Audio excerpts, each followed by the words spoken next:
to Red Lipstick. So I look completely crazy because today I'm going to be showing you how I color my hair at home.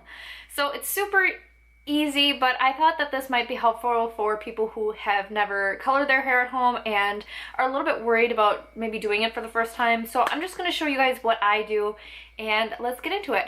So first of all, I have an old crappy t-shirt on that I don't care if I get some staining on.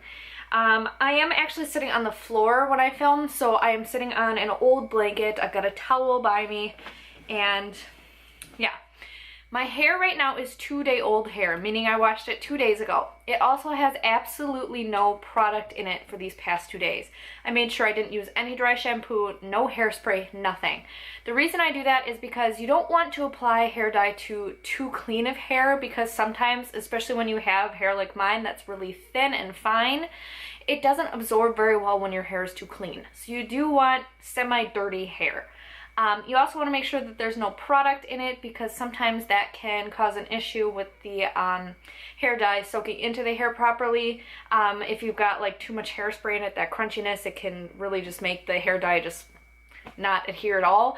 So completely clean, not too clean hair.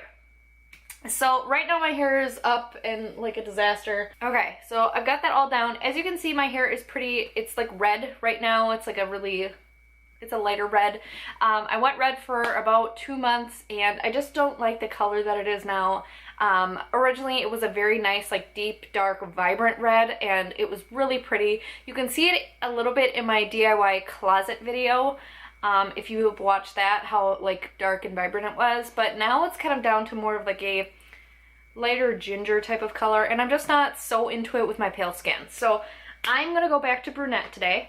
And the color that I'm using is just a really cheap Revlon Color Silk color. And this one is in, let's see, deep rich brown. My natural hair color is auburn, which means it's brown and red. So I did want to go to like a true brown, and I decided to go darker because we're going into fall. And yeah, I thought dark would be nice. So this is the one that I chose. Again, Revlon is super cheap. I think these are $4.99 at Walmart. I don't notice really any difference in the different hair dyes at the store. I've paid up to like 20 bucks on a hair dye at the drugstore, and it's really no better than these $5 ones. So just pick whichever one you want, whichever one you think looks cool.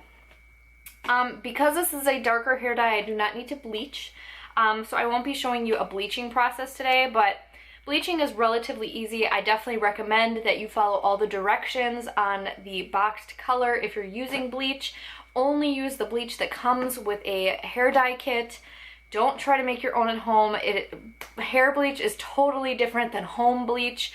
Don't use that. That can actually like burn your hair off and burn your scalp, and you'll be in the emergency room. Don't do that. So just make sure you read all the directions and all that stuff. Yeah, so I won't be using bleach, like I said. This will just make my hair darker. What's cool about these is on the side here, they always have like, if you have these similar hair colors here, this is what it'll look like at the end. I have kind of probably in between these two hair colors, so it's going to be a pretty decent rich brown. So what we're going to do first is I'm going to comb out my hair. And this is just my little Tangle Teaser. I've talked about this quite a few times. I love it. Got it on Amazon. Really great comb because it combs out your hair, and it doesn't like pull out a lot of hair, so it can get the tangles out without ripping your hair out of your scalp. It's very similar to those wet brushes and those really expensive paddle brushes, but this one's just plastic and it costs about 9 bucks. Now I'm going to go ahead and open up the hair color here, and I'll show you all the components that come with like the standard hair dye. So you get all the directions, and then on the directions there are a pair of plastic gloves that are like adhered to the directions. You just have to like pull them off like this. There they are. And then in pretty much every standard hair dye you get the actual hair color in a little bottle.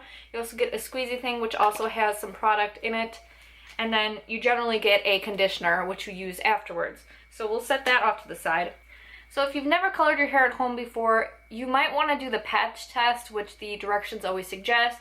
That's taking a small piece of hair and putting the color on, waiting for a few minutes, making sure that your skin or your hair doesn't have any bad reactions to it, and then as long as it's all fine, you can go ahead and do the rest of your head.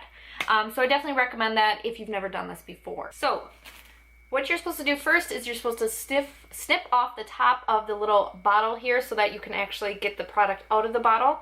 And that's even before you pour the color in, because what you're going to do is you're going to take the top off, open up your, this is the ammonia-free color stuff, what's it called?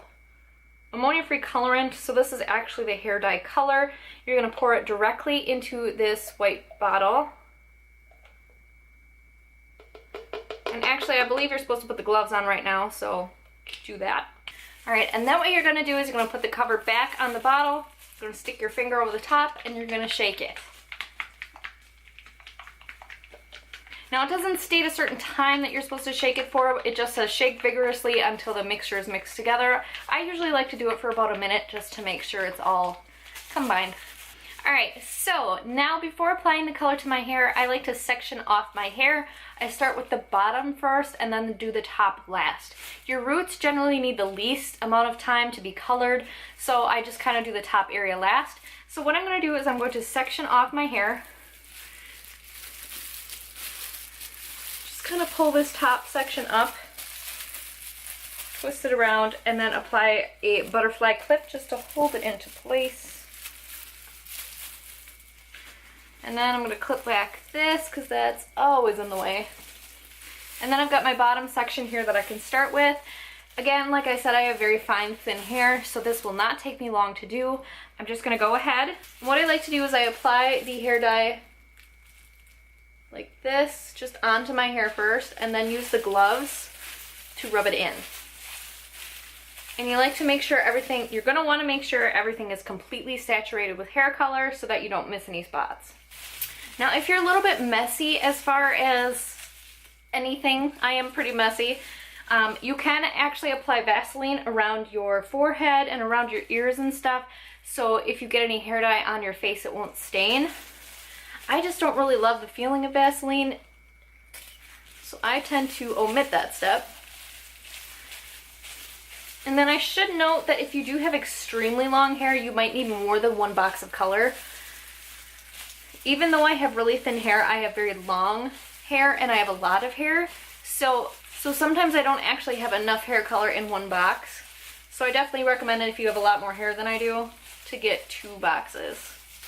Now you really want to make sure that you are getting the undersides of your hair, like the hairline in the back, which may be pretty hard to see. It's a lot easier if you put a mirror behind you and a mirror in front of you so that you can see. If you're able to do that. Okay, so now I've got all the hair dye in the bottom section. So now I'm just going to take down, not quite all of this, just a little bit more. You want to really make sure that you get those roots too. Don't want to miss those. Last thing you want is your roots to be a totally different color than your hair. Now, there ended up being plenty of hair dye in this bottle for me, so I did actually leave a little bit left over. I like to do that in case I accidentally missed an area of hair that I don't end up seeing until later when my hair is dried and styled and all that stuff. That way that I can do that little patch of hair right away without having to go out and get another kit. Alright, so now you can see that my hair is completely saturated with color. And what I like to do at this point is apply a shower cap over my hair. So I get it all in the shower cap. Alright, now I look like a crazy old person. This allows me to keep the hair completely out of my face. It allows all of the hair dye to stay confined to one area, and I just feel like it helps the hair dye penetrate the hair better. So at this point in time, this is when you're going to leave the hair dye in your hair for a certain amount of minutes. So it really depends upon your hair type and how long the color takes to penetrate your hair. I like to leave it in for at least 25 minutes. Sometimes I go a little bit over. It's never really damaged my hair. My hair's never fallen out for leaving it in too long. I don't ever go past like 45 minutes. But it depends upon, if you have really thick hair, you're going to want to leave it in longer to allow it to penetrate. Otherwise, yeah, between like 25 and I think 30 minutes is usually what they recommend. So that's what I'm going to do. this is prime time to be applying a face mask to your face. Kick back, relax. I usually do a face mask, I give myself a pedicure and a manicure and do some stuff around the house. So I'm actually going to apply a face mask right now, and I'm going to go in with my favorite one. This is the Freeman Feeling Beautiful Avocado and Oatmeal Clay Mask, and I'm just going to apply this to my entire face. And the reason that I like this is it's super hydrating. It cleans up the pores and it makes your face look a lot more vibrant and luminous. Alright, so now I've got my face mask on. I feel like Mrs. Doubtfire. Anyway, so this actually is a face mask that you have to wash off, so it's not a peel off one, so I'm just going to leave it on for the entire duration of the time that my hair is in the dyeing process, and I will be back in about 25 minutes to let you know what I'm going to be doing next. Alright guys, so it's now been over 25 minutes and my face is just, oh, it's so dry. So I gotta wash this off. I'm going to show you guys the hair color. You can see it's developed to a nice dark brown. So I'm going to go wash this out of my hair. I'm going to use the conditioner that comes with the product. You are supposed to shampoo your hair as well, but they just provide the conditioner. So I'm going to do that, and I will be back after I have washed this out. I'll probably dry it too so you guys can see the completed hair look. So I will be back. Alright guys, and here is my finished hair. So I actually went ahead and curled it just so you guys could see what it looked like styled and not just like a frizzy mess. So yeah, it is much darker. It does still have a lot of the red in it, obviously because my natural hair has a little bit of red in it and because I went from red to brown. In order to allow that not to happen, you would have to bleach your hair, and again, I don't like to do that. So yeah, and I really like the red in it, to be quite honest. I think it complements my skin tone pretty well. So yeah, this is the finished look. I just curled it real quick with my Numi. I have the Numi 3-in-1 wand, and I do have a link to the Numi website down below where you can get some coupons and some savings off if you're interested in a Numi wand. I think they're fantastic. I've had mine for about 3 years now and it's still going strong. Heats up really fast. It's a great curling iron. You can get them for so cheap on that website, so definitely check it out. But yeah, so I really hope you guys enjoyed this video of how I color my hair at home. Thank you guys so much for watching. If you haven't already, please like and subscribe, and have a great day.